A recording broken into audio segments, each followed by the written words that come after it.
Here we are with Overwatch This. I'm Jeff from the Overwatch team.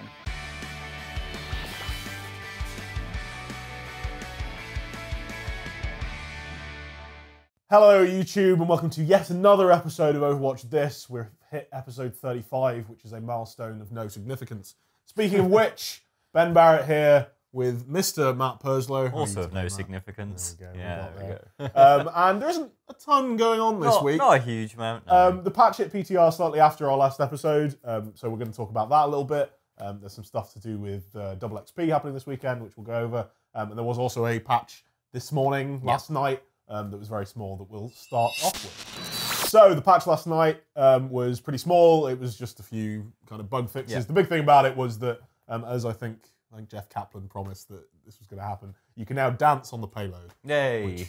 Finally, that's exactly what I wanted to do. It's great for all those dance emotes that you've. Yeah, when I've got the Charlton now. Junk. Oh right, you've actually. I've got it. So I'm like, okay, all right, good. Yeah, and he'll be pushing the payload like that exactly pretty much all the time. They also they fixed a couple of other things that weren't particularly massive. What was also announced over the last 8 hours or so was there's going to be a double XP weekend. Yes, this weekend. It's very exciting. You're going to be hitting that up. Oh yeah, almost to the point where I might just pull an all-nighter on this. You may just die. Yeah, well, it's kind of like I need to change time because obviously E3 is coming up, so I need to get on to American time. So it's the perfect time, isn't it? I've just got like this, changed my schedule by staying up all night playing Overwatch, doing double XP, and you know, as we've already kind of discussed earlier today, we figured out that this is probably a response to the whole loot box scenario anyway, isn't it? Yeah, so if you watched last week's episode, we talked a little about kind of loot boxes and the fact that there would definitely be changes coming. I doubt this is the only thing that's going to happen, but it is the easiest thing. Like, this is easy to implement in terms of stuff that they can do. You know, the amount of effort this will take on the part of Blizzard is relatively low. I would assume it's just a couple of software engineers. Yeah. And, you know, somebody doubles the values and that's it. But it's a quick fix to make anybody who's got grievances for this anniversary event, suddenly they've got, okay, you can actually probably get more loot boxes than you thought you were going to get this event. Exactly, yeah, and because last night it came out, basically someone asked them a question on Twitter and they sort of said, look, the dancers are only in anniversary loot boxes. The meaning of that was not the dancers will never not be in anniversary loot boxes, but it kind of pissed everybody off because people were hoping to see, you know, them be taken out of there so that they could get them most of the time. This is, basically something that they can do quickly to help, like you say, offset those grievances. And then we'll probably see more major changes come in before, I guess, Summer Games, which I would expect in July. Yeah, I suppose, like maybe halfway through or something like that. And then it might not even be then. It might be further down the line that we actually see whatever it is they want to do with loot boxes. Sure. Okay, that out of the way. Let's talk a little bit about patch 1.12. Yes, I got there. Which hit the PTR just after our episode last week. I think it was the day after. Was it the Thursday night? The Wednesday night? Yeah, something like that. And that's added the new map. We'll talk a little bit about that. But let's kick it off with the balance changes. Let me just run these through with Matt, and we'll see what we both think of them. They're buffing McCree's ultimate. They are, which is kind of like, ooh, I might actually be able to use it for once. Yeah, you might actually get to fire that one off. I know, right? So I'm not the best McCree player. You know, probably if you've watched several episodes of this, you'll know that I'm a Diva main, which is a very different character.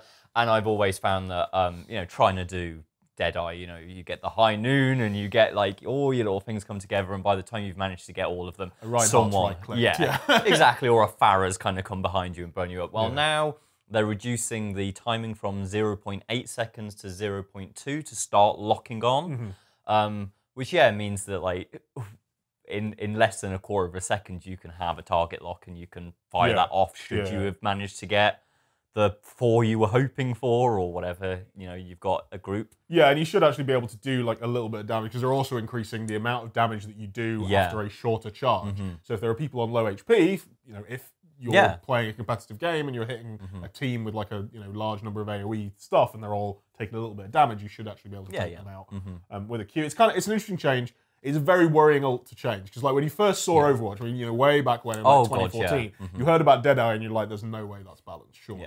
You just press Q and then everybody dies on the screen as long as you can see them. Turns out that actually the wait time, the way the game works, the way the maps are designed, it wasn't that overpowered, but it's a very worrying thing to buff, right? Sure. But what I think it is good for is people who can't aim, like me, and perhaps yourself. Yeah. It means that we'll be able to play McCree and actually get something done, and that's a more casual thing. But it feels like a lot of their buffs and nerfs are aimed at like a mid-tier kind of, the general players of the game. And then they see how that affects the top tier. Sure. I think it might be an interesting change. McCree kind of underwent quite a lot of nerfs anyway, kind of earlier on in the life cycle. So this kind of feels like, kind of like their apologies to the people that loved him when he was more of like a sort of like a handgun sniper, wasn't he? Yeah, pretty much. Like he was better than like Widowmaker or pretty much better than anyone. I think Soldier 76 has sort of taken that role over. That sort of, you can fire from the hip and actually kind of snipe people out kind of changes.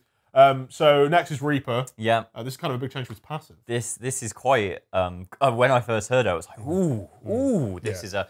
So the Reaping kind of passive, the way that you used to have the health orbs, that's gone now. Brilliant bit of fan art that shared on Twitter. Yes. Reaper being very sad about his orbs going away. They're going, yeah. Very good. But what it does mean now is that he regains 20% of all damage done to heroes without having to pick up those orbs, and it's like this instant sort of feed, isn't it? So he's become kind of like this vampiric character that's constantly leeching life. And it means that you don't obviously have to get the kill, do you? You can. So if you've got a Reaper going up against someone like a Roadhog, a really big, or a Winston, someone with a huge health pool, every kind of shot from your shotguns is going to give you a little bit back, which I think kind of makes him, like, he's always been quite good at a 1v1 sort of character. Yeah, it's interesting, particularly with those tank matchups, because he was already massively favoured in those. But now it's just like there's no way they can ever win. I don't think if they're close range. And yeah, it is just a massive buff. Like it is literally a change. Like they are taking something away and adding something else. But not having to actually kill people. I mean, just think about his ult as well. Yeah. Right? Oh god. Yeah. That's just it's like a vampire sort of going to a dinner party, isn't it? It's just like all of these humans for me. Yeah. It's gonna it changes it so that he doesn't have to like kill off someone in the first part of his ult to actually get the whole thing off. Yeah. He should be fairly kind of immune to being killed. Now he can still be CC'd. He can still, be knocked away or stunned or whatever. If a group are ready for him, then I think you can quite easily take down like a Death Blossom Reaper. Yeah, but it should be now even better if you get those surprise, drops. Like on Hanamura when people drop off the balcony and activate Death Blossom. Or it's just like, wow. the last point of not Hanamura, King's Row. Yeah. When people are going around that corner above the like little inside bit. Yeah. You can drop off the bit where Farah likes to hang out. That's always one of the better places I find to get behind a team. So yeah, that should be pretty good as well. Sadly, it's not all buffs. No. Oh, poor Roadhog, right? Big fatty hog. Well, I mean, his head hitbox size. Yeah, it's been reduced. That's nice. That's good for him. But they're pretty much they're trying to kill the one-shot combo. Right? They are, yeah. And I can understand like the Roadhog one-shot has been like one of these mainstays, hasn't it? It is the core tactic of sort of like tank players. Pull them in, shoot, they're dead. You obviously get the hook in as well. And obviously this is a chance to change that, to make you, if you are captured by a Roadhog, you're now going to potentially be able to escape that. The stats is sort of like bullet damage decreased by 33%. Fire rate increased by 30% though. And there are now 5 kind of chunks of nuts and bolts in a barrel rather than 4. Managed to pack a little more in there. There we go. Yeah. It's kind of interesting because there's a great little it was like a Twitch clip someone made of somebody trying it out for the first time, being like, "Well, this sucks." Sure. And then they start right clicking, and they're like, "Oh, this is kind of interesting," because he fires a lot faster. Yeah. You kind of have that really interesting like mid-range thing that he can do, which has always been like quite a fun way to play as him, I think. But it obviously isn't as literally powerful as the somebody shooting him. And if you are just doing in a consistent fight and you're just holding left click or holding right click, you're doing about as much damage as you were before. Probably because of the clip size increase over a long enough period, you're probably doing more damage. And it is like it is more fun to play, like having that larger barrel, that larger clip. I do often I often ran out as him when I wasn't just playing like hook shoot reload hook shoot reload. And I'm glad that it makes his right click a little bit better because I've always found that to be quite an interesting ability. And if you can nail the headshots with that, you do pretty insane damage. Oh, yeah. And interestingly, you can still one-shot people with this. It just, like, A, you need to aim really, really well after the hook, and B, it's only on, like, certain characters, it's only on Tracer. For example, so, like, I think it adds a sort of element of victory to, like, Roadhog is a lot slower than Tracer. If you manage to hook a Tracer and pull her in, like, you deserve to kind of kill her, essentially. And it's not like you're the only one there, either. It's like the the hook combo is so annoying because he can do it solo. Yeah. But a lot of Overwatch is about 2v2s, 3v3s, 6v6s that are. I mean, in a normal game, there are little bits of the map that are like, okay, there's a 3v3 going on over here and a 3v3 going on over here.